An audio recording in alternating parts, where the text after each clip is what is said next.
Reka tugusuhuze twifurize ibihe byiza wowe udukurikira umunsi ku wundi ku rubuga rwacu.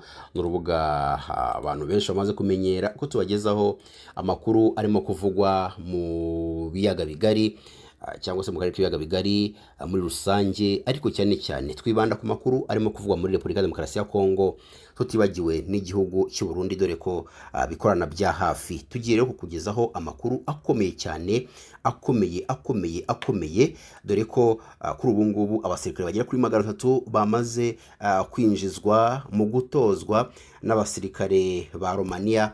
N'abasirikare rero bakodeshejwe na leta ya Kinshasa, bigizwe mu ruhare na Perezida Tshisekedi, baje gutoza y'abasirikare b'u Burundi hativanzemo n'umunyekongo n'umwe, kugira ngo nibura babashe guhashya M23. Sibyo gusa, tugufitiye n'andi makuru akomeye cyane arimo kuvuga ku nama ikomeye FDLR yamaze gukora, yo kuvuga ko igiye gukora agashya no kumena amaraso bikomeye mu burasirazuba bwa Kongo nibireba nabi batera u Rwanda. Birimo kuvuga ko leta y'u Rwanda igomba kwitegura intambara ikomeye. Ni nyuma y'uko rero iyi FDLR imaze gukora inama ikayikoresha indi mitwe yishyigikiye. Leta ya Kinshasa yamaze gusaba FDLR ko aho yabitekereza abantu bayifasha kuza kubiyungaho, hanyuma bakarwanya u Rwanda, bakarwanya M23, ko bagomba kubikora. Ibi byose turifuza kubikugezaho 5 kuri 5. Ese wabamenye ko muri abayobozi bakomeye bo mu burasirazuba bwa Kongo bose bamaze kugira ibiro mu Burundi? Turaje tubigarukeho, tukubwire inama yabaye hagati y'igisirikare cy'u Burundi n'igisirikare cya Repubulika ya Demokarasi ya Kongo, byabereye i Bujumbura, byahuje umugaba mukuru w'ingabo z'igisirikare cy'u Burundi ndetse n'abayobozi bakomeye bo mu gisirikare cya Repubulika ya Demokarasi ya Kongo, ariko cyane cyane burasirazuba, nk'uko ibindiro byabo byimuriwe muri Bujumbura. Murabizi ko ari ibirometero bya kuri 25 uvuye Uvira ujya i Bujumbura. Ni umujyi w'ubukungu wa kera gihugu cy'u Burundi. Kuri ubu ngubu cyamaze kubisibaniro ry'intambara, ariho harimo gucishwa intwaro zerekeza muri Uvira ndetse no mu bindi bice bigiye bitandukanye. Ayo makuru yose rero twifuza kukugezaho, tutibagiwe ko kuri ubu ngubu byamaze kuvugwa ko muri leta ya Repubulika ya Demokarasi ya Kongo n'ubundi nta kintu gishobora guhagarika intambara, uretse ko icyayihagarika ari uko u Rwanda rwava muri Repubulika ya Demokarasi ya Kongo, nk'uko bigenda bitangazwa. Ibi byose rero turifuza kubikugezaho 5 kuri 5. Ese birimo biraturuka hehe? Tugufitiye inkuru ifite iminota igera kuri 20. Nyamuneka ni inkuru irimo byinshi wifuza kumenya. Ntujye kure rero, nyekira amashusho yawe kugira ngo usobanukirwe byinshi bikubiye muri aya makuru. Rero kora subscribe kugira ngo nibura ujye ubona amakuru yacu mbere y'abandi.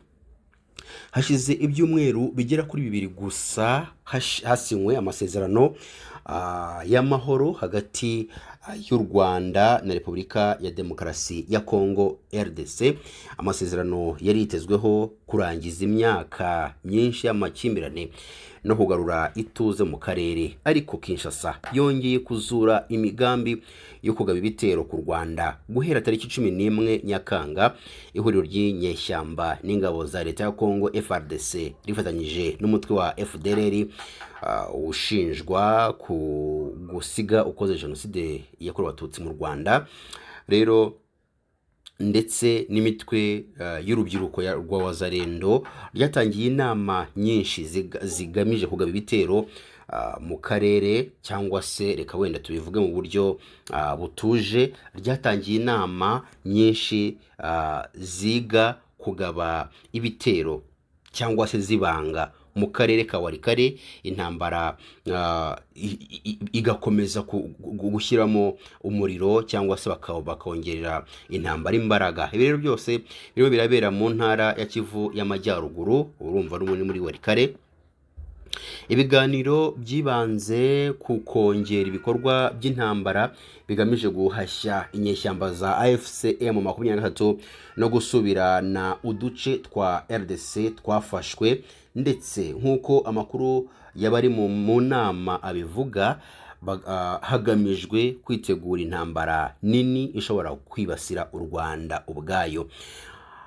Abari ku isonga ry'izi nama ni abakomando ba FARDC bashinzwe ibikorwa bya gisirikare mu duce cyangwa se mu mihanda ya Walikale Masisi ndetse na Walikale Hombo bashishikajwe ubufatanye bukomeye hagati y'ingabo za FARDC n'abarwanyi ba Wazalendo bagamije gutangiza urugamba rushya mu turere twa Kivu zombi. Amakuru yavuye mu baturage yemeza ko iyi myiteguro ya gisirikare yateje imirwano mishya hagati y'inyeshyamba n'ihuriro ry'ingabo za FARDC.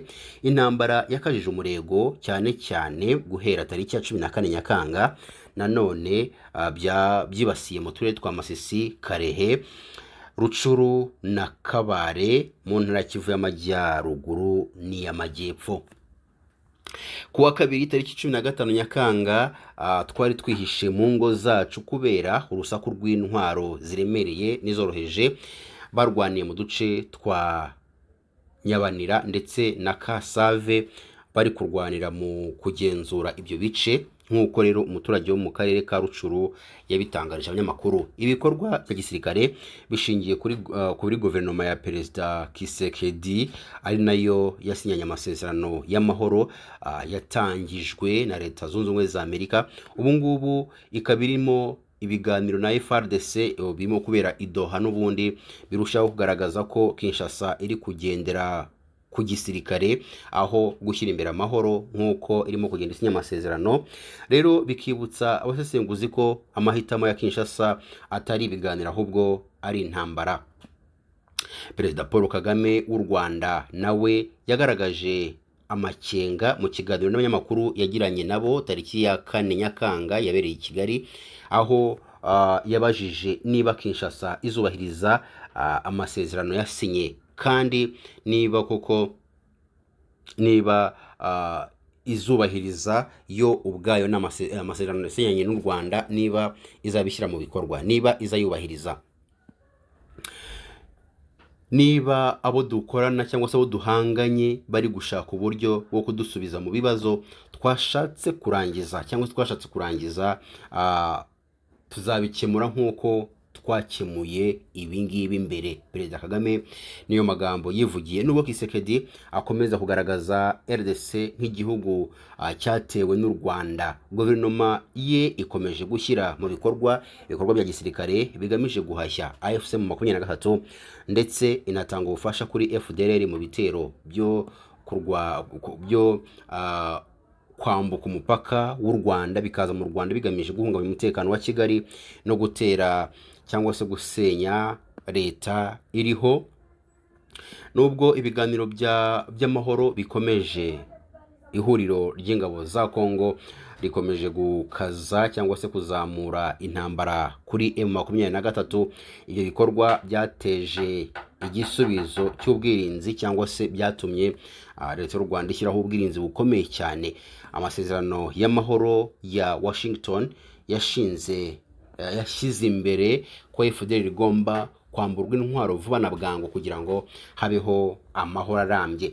Ariko mu nama ya 11 Nyakanga yabereye i Walikale, umwe mu bayobozi ba FARDC yasabye FDL kuzana ayandi mashami cyangwa se abandi babashyikiye ngo bifatanye nabo mu rwego rwo gushyira igitutu ku ngabo za RDF nk'uko bo babitangaza. Nubwo Leta Zunze Ubumwe za Amerika zigihamya ko amasezerano azatanga umusaruro, Kinshasa irimo kuyasuzugura bikagaragaza imitekerereze isanzwe yo kurenga ku masezerano menshi y'amahoro yagiye asinywa mu bihe bitandukanye.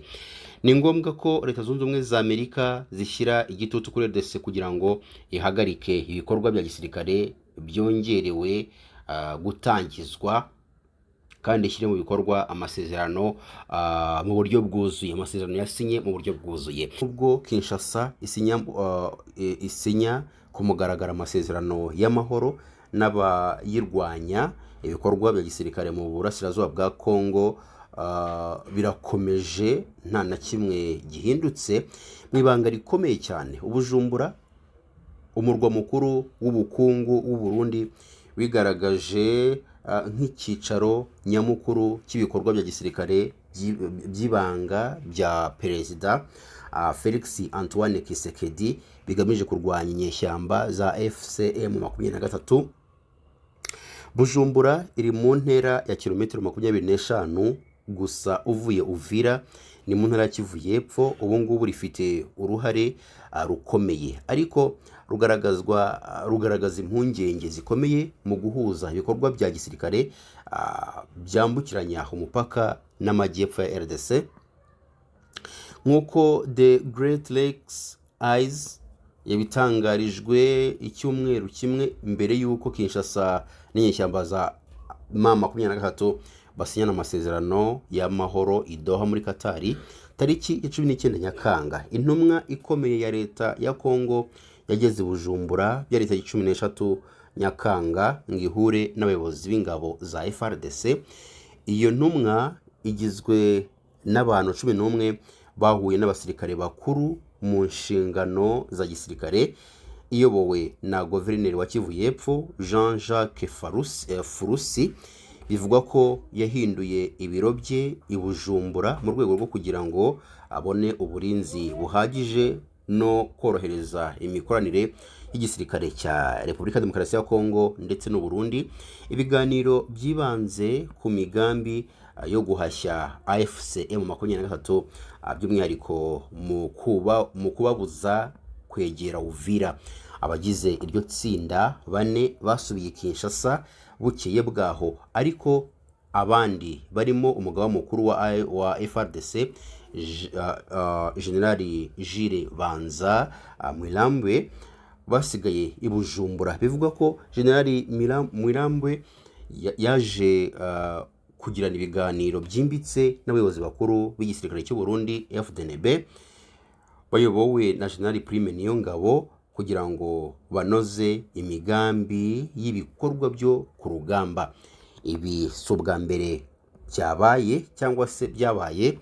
Tariki 14 Gicurasi General Mirambwe n'umugaba ushinzwe ibikorwa bya FARDC General Majoro Ishare Gonza Jacques bagiranye ibiganiro by'ibanga byabereye Uvira na General Niyongabo hagamijwe gutegura ibikorwa bya gisirikare bihuriweho bigamije kubuza AFC M23 kwinjira mu turere twa Uvira ndetse na Fizi ni muri Kivu y'Epfo ndetse na Karemi mu ntara ya Tanganyika. Ibyo biganiro byakurikiwe n'amahuriro y'intara ya gisirikare ya 23 ubwo ni Maniema na Kivu y'Epfo hamwe n'imitwe yitwaje intwaro, ubwo turavuga Wazalendo ndetse n'ingabo n'inzego z'abaturage.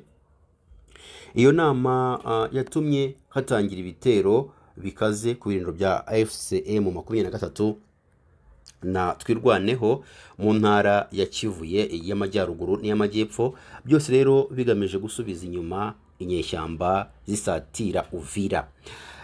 Guhera muri Nyakanga 2025 Burundi bwongeye imbaraga mu kwinjira muri ibyo bikorwa, ishyira ingabo zayo muri RDC ku bufatanye na Kinshasa n'ubundi. Amakuru yize wavuga ko zimwe mu ngabo za Burundi ziri gutozwa n'abacanshuro b'Abanyaromania bakodeshejwe na Kisekedi, mu gihe izindi zifatanye n'ingabo za FARDC, abacengezi ba Wazalendo ndetse n'igisirikare cya FDLR, umutwe ushinjwa kugira uruhare muri jenoside yakorewe Abatutsi mu Rwanda mu mwaka w'1994.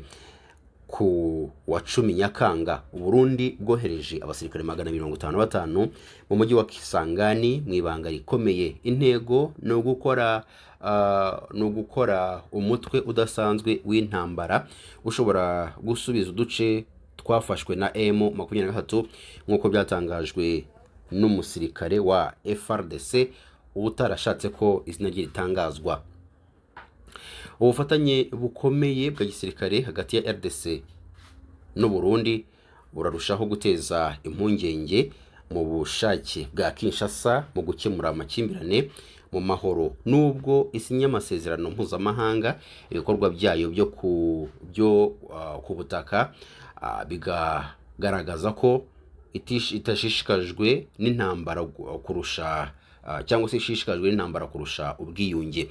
Nk'uko bigaragara muri Declaration of Principles yasinyiwe i Doha tariki 19 Nyakanga, hagati ya RDC na AFC M23 bishimangiye ubushake bwo gukemura ikibazo nyuze mu biganiro na muri diplomasi, ariko Kinshasa irimo nanone kongera ibikorwa bya gisirikare kuruta kumvikana ku bwumvikane cyangwa se bagendeye ku masezerano basinye n'ubundi tariki 19 i Doha.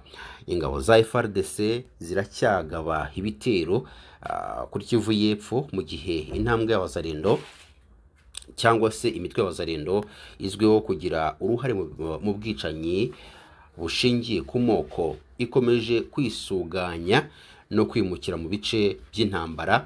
Byagaragaye ko ibikoresho bya gisirikare bikomeje kunyuzwa i Bujumbura bijya muri Uvira. Bujumbura ikomeje guhinduka icyambu cy'intambara kitemewe mu buryo bwemewe n'amategeko, ibintu bituma abasesenguzi bavuga ko umupaka hagati ya diplomasi n'uburiganya ushobora cyangwa se urushaho kuzimira mu karere k'ibiyaga bigari.